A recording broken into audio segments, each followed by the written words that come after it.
we think we're both ready.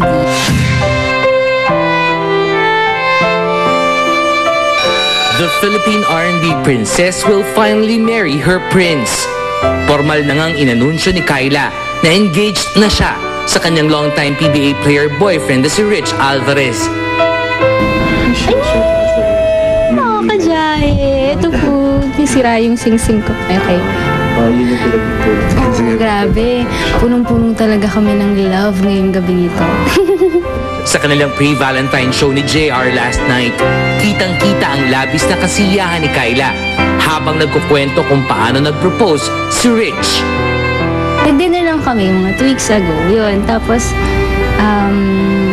akala ko kaming dalawa lang yung magdi-dinner, gano'n. Yung pala, he invited my parents, his parents, and some of our titos and titas na close sa amin pareho. After dinner, dumating na lahat yun. Tapos bigla nagsalita na siya, yun. Lumuhod siya sa'yo? Hindi, lumuhod siya. Kahit lumuhod siya, parang mas matangkad pa rin siya sa akin. Sobrang saya, parang lumulutang. Actually, kahit ngayon, it still feels parang too good to be true. Parang hindi pa masyadong nagsisink in din sa akin. May plano na ba sila kung kailan at saan gaganapin ang kanilang pag-iisang dibdib? Oh, pwede nga bukas na ako ganun. Kasi hindi kami makapaghintay na makapag-travel kami, makapunta kami sa iba-ibang lugar, ganon. Kasi ayaw rin naman namin ng long engagement. Hindi pa namin napag-uusapan yung date. More of kung anong gusto namin sa wedding. It's a church wedding. Gusto ko kasi very pero kami, very intimate lang, solemn, peaceful, masaya, very festive yung celebration. Ganun gusto namin lahat sumasaya, umiinom. Aside from, syempre yung mga malapit namin mga kaibigan, yung mga kapatid niya sa Ateneo, yan, yung mga mommies, daddies namin doon. Tapos, syempre yung mga kaibigan ko rin sa Party Pilipinas, yan, syempre invited sila kasi nakita nila ako from before, nung bago pa ako magka-boyfriend, kilala nila ako, tapos nakita nila yung love story namin, so we are going to invite them. After their wedding, nakahanda na rin daw ang bahay na ipinagawa ni Rich para sa kanilang dalawa ni Kyla. Yes, meron na kami titiran. Lahat na-prepare naman. Alam mo, sobrang bait talaga ni Lord kasi parang lahat pin-repair niya for us. Lahat nag-fall into the right places. Parang pinlano na ni Lord, ganun. Parang sobrang saya lang. Sobrang thankful kami pareho. Almost 5 years na rin ang relasyon ng Kyla at Rich. Pero masasabi ba ni Kyla na handa na talaga silang pasukin ang buhay may asawa? Or di ba parati kami tinatanong, like ako, kailan ka ba ikakasal? Ganun, hindi ko masagot kasi syempre, hindi kami nagra-rush, ni-enjoy namin, pinaplano, kasi mahirap naman yung biglaan or yung hindi ko prepared emotionally, financially, spiritually, ganun. So now, parang pareho kami na we think we're both ready.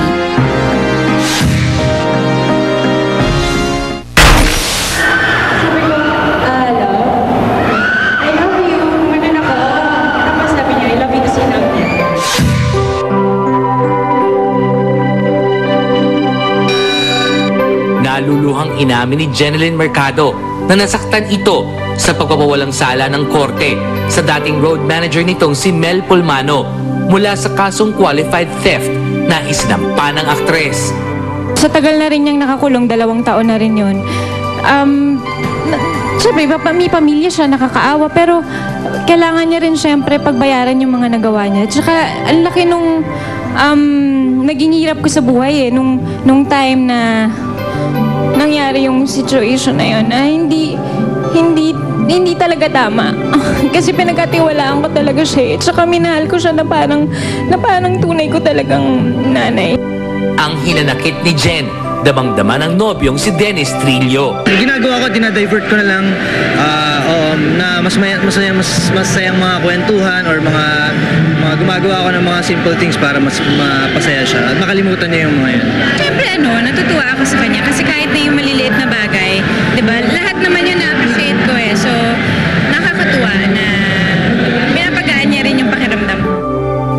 recent event na pinagsamahan ni Dennis at Jen, maging ang host nitong si Chris Aquino, ay hanga sa pundasyon ng relasyon ng dalawa.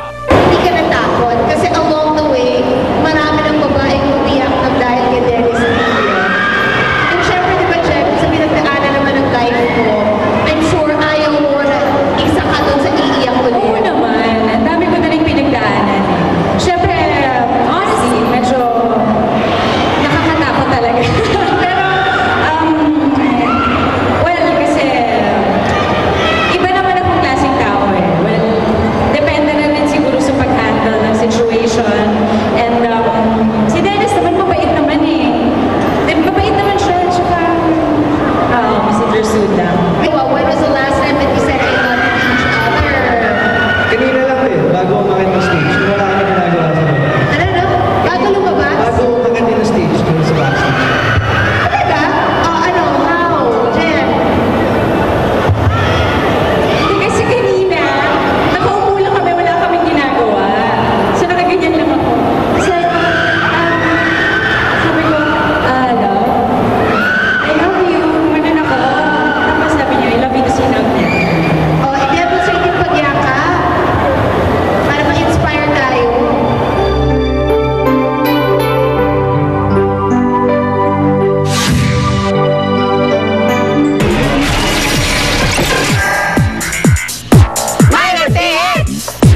Carla Avellana at Jeff Eigenman muling magtatambal. Oy! Go na nga ang bago nilang show entitled Magic Palayok na may duda akong may halong magic at may kinalaman sa palayok. Siyempre, excited kasi magkasama kami. Ang director namin si Direk Joel. Tapos siyempre, kakaiba yung show na to para sa amin. Hindi heavy drama, masaya lang, enjoy. Tapos fantasy area with the kids. Yeah. Nung story con, maganda yung mga sinabi nila about the show. And yung peg nila that this is gonna be a family-oriented show na mala Walt Disney. Just that alone is really something to look forward to. So very excited. How about sa Valentine? Ano plano ninyo? Kami na may taping kasi ng Valentine's Day bilang Monday siya. So malamang magkasama kami sa taping. Siguro sa set na lang kami mag-celebrate or magdi-dinner na lang kami the weekend Kaya in importante advance. magkasama kami. Yun lang yun. Jake Vargas at Bea Binene, sure na magkasama sa Valentine's Day! Ang tamis! At bago pa gumalaw ang malikot niyong isip, ito ay dahil may taping sila. You will spend Valentine's Day na nasa set kayong dalawa. Opo. Siguro ano kaya, anong mangyayari sa Valentine's sa inyo? Meron pa mga bigayan ng gift? Sa akin po siguro, opo sa akin. Pero secret po yun. Secret? Hapo? Depende. Depende. Secret? Ano ba gusto niyong matanggap mula sa isa't isa? Kahit ano naman, basta hindi pinilit na ibigay, basta it came from his heart, from your heart. Okay lang, kahit anong ibigay sa akin. Masaya na ako nun. Masaya naalala lang ako. Okay na yun, masaya na ako.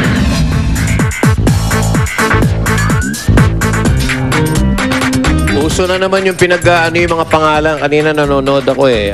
Yung pala bago ngayon, Denilyn. Lolit, inaano ko yung pangalan mo. Siyempre, sa isa sa mga sikat ngayon, yung sa Askal, si Phil Young Husband. Minamatch ko yung pangalan mo. Pangit eh. Lolit Solis, Young Husband. Losyang. Pag pinag-mix mo, Lolit Solis, Young Husband. In short, Losyang. Wag na lang, okay. Si Alisa daw, papalitan ang pangalan niya. Ascalisa. Para daw Incha. Okay. Happy birthday to Emilio de la Cruz Cabansag Sr. Okay. At maki-Valentine na sa cast ng My Valentine Girls sa kanilang theater tour today. 4 p.m. sa Glorieta po yan. Malapit na. And SM Mega Mall with Richard Gutierrez, Solen Yusuf, Loie Po, and Jillian Ward. Yung matandang bata. Okay. Samahan din sila bukas. Linggo 4 p.m. sa Trinoma Mall at sa SM North EDSA with Richard and Solen. Sinong kapuso ang ultimate Valentine boy? Yan ang tanong. I-reveal yan sa T-Love Connect ng T, The Tigbak Authority. Abangan nyo yan, mga kaibigan. Lahat. Dito yan sa Star Talk. DX. Losya.